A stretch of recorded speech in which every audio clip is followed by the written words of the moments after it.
The scent of morning coffee is more than just an aroma. Scientists have discovered 2 or 3 cups a day can add up to 2 years to your life, reducing the risk of premature death by 12 to 20%. How does a drink we consume out of habit achieve this? It's not just about the energy boost. You will learn about its hidden role in regulating iron levels, a key factor in how we age from within. With you is Dr. Maria Nikolskaya, a therapist with 10 years of experience. Today, we will examine longevity from an unusual angle. We are used to monitoring sugar and cholesterol levels, but there is another factor, iron. Its excess in the body triggers processes similar to internal rust. This mechanism explains why ordinary coffee is a valuable ally. This video is not just a collection of facts. We will connect biochemistry to your daily cup. You will learn how free iron becomes a pro-oxidant, causing oxidative stress, the very rust that damages cells and accelerates aging. We will review large-scale studies involving hundreds of thousands of people that show a clear connection. At the end, I will provide a specific protocol, how much, when, and what kind of coffee to drink to maximize the benefits for longevity while minimizing risks. After this conversation, you will look at your morning ritual differently. You will understand its profound workings and be able to use this tool for a long and active life. Let's start with the essence of the problem, how iron, this important element, can subtly influence the speed of our internal clocks. Andre, 52 years old, came to me. He was not my first patient with such a history, but his case stood out. Andre had lived for years in a state of chronic fatigue, nothing alarming, just constant sluggishness that he had accepted as normal. His muscles tired more quickly, his joints had started to creak under strain, like a mechanism with thickened lubrication. He had no acute symptoms, only a gradual depletion of vitality. His blood test revealed elevated iron levels, not in the red zone, but consistently above normal. Free iron. This was the crucial point. In the body, iron is not just an element, it is a potential oxidant. When it circulates unbound to hemoglobin or cytochrome, it begins seeking electrons, taking them from molecules, water, proteins. This is oxidative stress, and it acts like internal rust. Andre's fatigue was the physical manifestation of this rust. The cells in his muscles and blood vessels were slowly corroding. Not enough to cause a wound, but enough to make them work harder and age faster. The body's internal clock was ticking faster. He did not yet have anemia or thrombosis, but the path was laid. Many ignore such signs. They attribute chronic fatigue to age or mood. The YouTube doctor's voice clearly pronounces the text of the videos with the correct intonation, taking sighs and pauses like a good announcer. They dismiss the dark circles under their eyes after exercise, the paleness of the skin on their elbows after pressure, the slight joint pain in the evening. These are not yet symptoms of a classical diagnosis, but markers of a process of accumulation. If you don't pay attention, iron keeps accumulating in the tissues. It isn't just present, it catalyzes. It initiates an oxidative stress that corrodes cellular membranes, changes the shape of proteins, and hooks onto vascular walls. The risk of cardiovascular insufficiency grows, not sharply but gradually. The probability of anemia of the second type, linked to iron overload, increases 3 to 5 times. The risk of neurological disorders, chronic disorders, grows. The body becomes more fragile, prone to damage from any additional stress. Andre changed his diet. He reduced consumption of red meat, the source of animal iron, and added coffee between meals.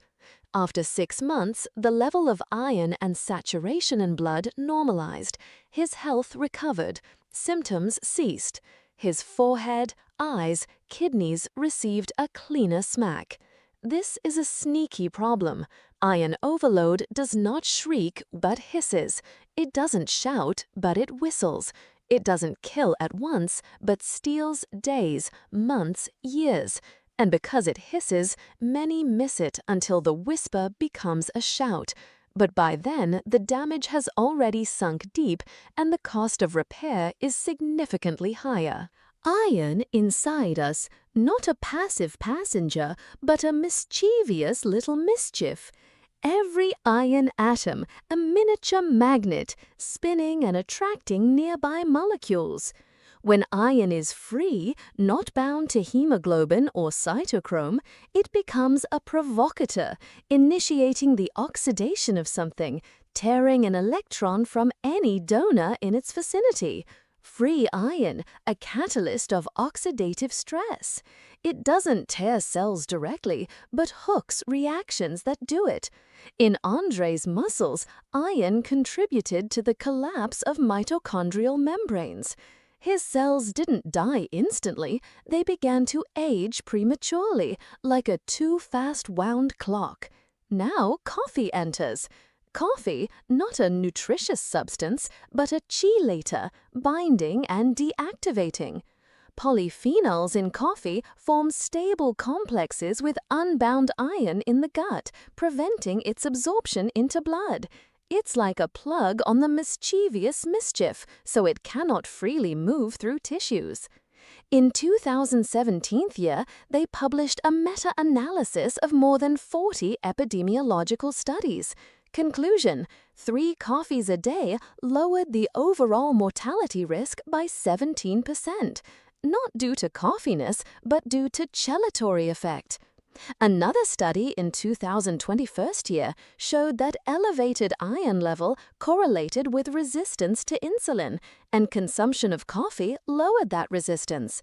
This means cells in people with optimized iron levels respond better to signals and waste less energy on internal struggle. However, myths persist. Some claim that coffee leaches calcium and weakens bones. In reality, moderate consumption does not disrupt calcium balance in healthy individuals. It remains within normal daily fluctuations. Others believe coffee harms the heart. Data shows the opposite. Regular coffee consumers had a 5 to 12% lower risk of heart failure. Why? Because free iron, accumulating in heart tissue, alters myoglobin's potential, making it more prone to misfolding. Coffee prevents this accumulation. The mechanism is a cycle. You consume iron from red meat, it is iron-rich. Some iron remains. This iron catalyzes oxidative stress, which damages cells, accelerates aging, and increases the risk of premature death. Coffee interrupts this cycle at the entry point. It doesn't add something, it removes the catalyst of destruction. Andre felt it. His chronic fatigue was not exhaustion, but his body working against internal oxidative resistance. When his iron levels normalized, this resistance disappeared. His muscles stopped tiring prematurely, his joints stopped creaking under normal loads. The internal clock that was ticking faster regained its natural rhythm. For the mechanism to work optimally, coffee should be consumed between meals, not with them. If drunk with iron-rich food, chelation occurs, but you are also consuming more iron. The optimal approach is 2 to 3 cups a day, distanced from iron sources. This way, coffee captures free ions without becoming overloaded. The effect is not instantaneous. You don't drink coffee on Monday and feel renewed on Tuesday. It is a gradual recalibration of the internal oxidation balance. Over time, cumulative oxidative stress decreases. the rate of cellular aging slows. This translates into added days, months, years. In the next section, we will delve into the biochemistry of chelation, how polyphenols block iron. For now, understand this. Coffee, as a consistent element of your diet, regulates one of your body's fundamental clocks. It doesn't add life, it reduces the rate of its leakage. When you enjoy a cup of coffee, you activate a deep biochemical stabilizer. It is one of those rare levers where a simple habit intersects with a core mechanism of health. And this intersection, over the years, becomes the difference between a shortened life and a full one. Chapter 5. You have learned the theory and seen the mechanism. Free iron, that small, restless wanderer, can catalyze oxidative stress, wearing down cells prematurely. You met Andre, whose chronic fatigue vanished when his iron levels normalized. Now for the practical part. How to apply this knowledge in daily life to increase longevity. It's not about drastic changes, but about precise adjustments. Let's go through practical steps, supplements, lifestyle changes, and pitfalls. I will provide exact dosages, timing, alternatives, and what to look out for. This is a roadmap from understanding to action. Supplements and vitamins, dosage and rationale. If you decide to take supplements, do so wisely. The goal is to enhance the chelation effect without overloading with iron. Vitamin C is a common component of many diets. When taken with iron-rich foods, it can increase iron absorption. From theory to ritual, now you know how the mechanism works. All that's left is to integrate it into your day so it becomes natural. Let's start with the morning. Drink your first cup of black coffee after breakfast, not before. Let the stomach receive food. This will protect the mucous membrane. Coffee after a meal will gently bind excess iron from the morning meal without interfering with the absorption of other elements.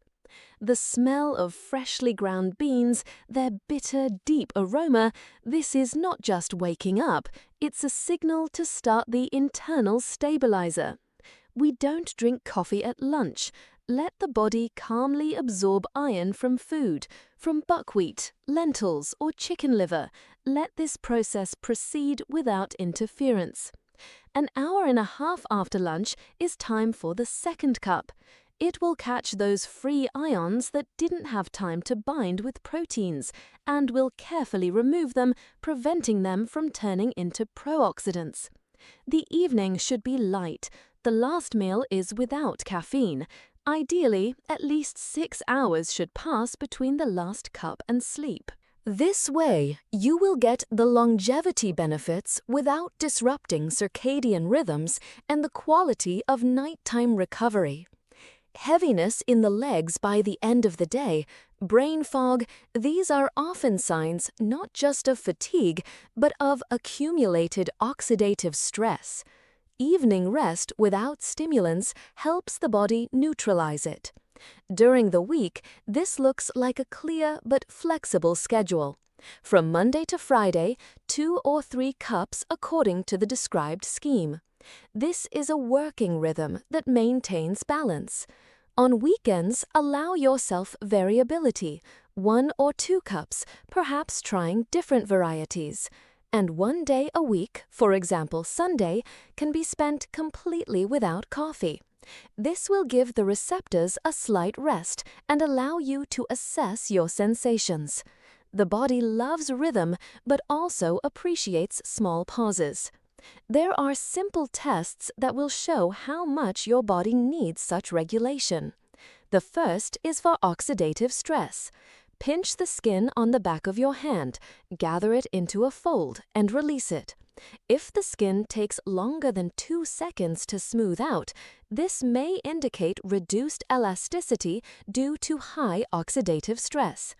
The second test is for tannins. Brew strong black tea. Take a sip and hold it in your mouth.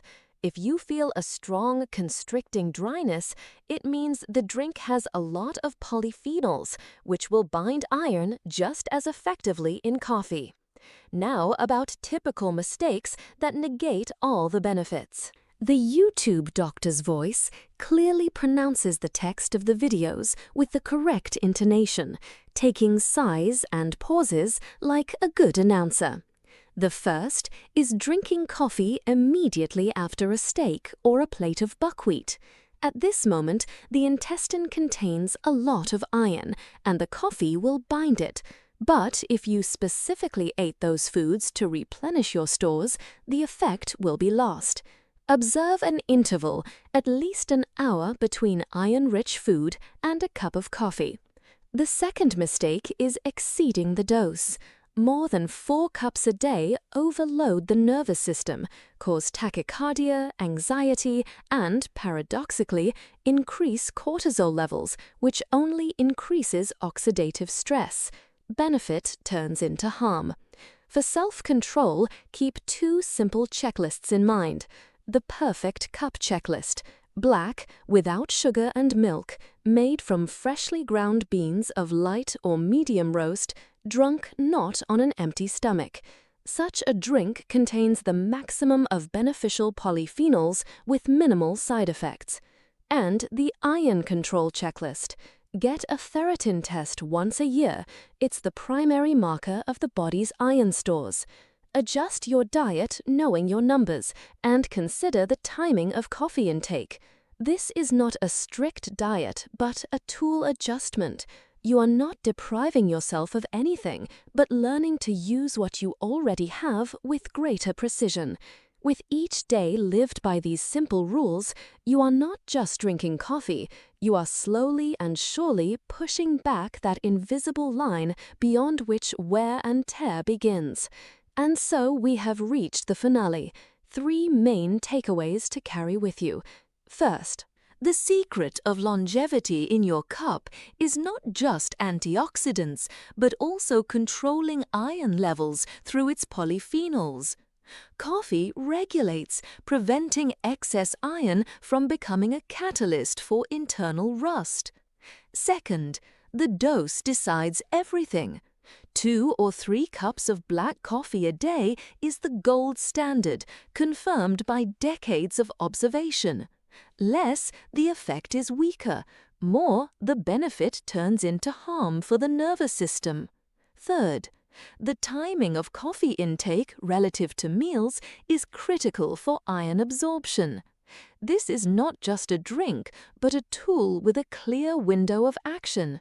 In the morning after breakfast, in the afternoon an hour and a half after lunch. This way, you get the benefits without depriving your body of necessary elements. Longevity is not magic or luck, but the sum of small, conscious daily decisions. Your morning cup of coffee can be one of the most pleasant and useful of them.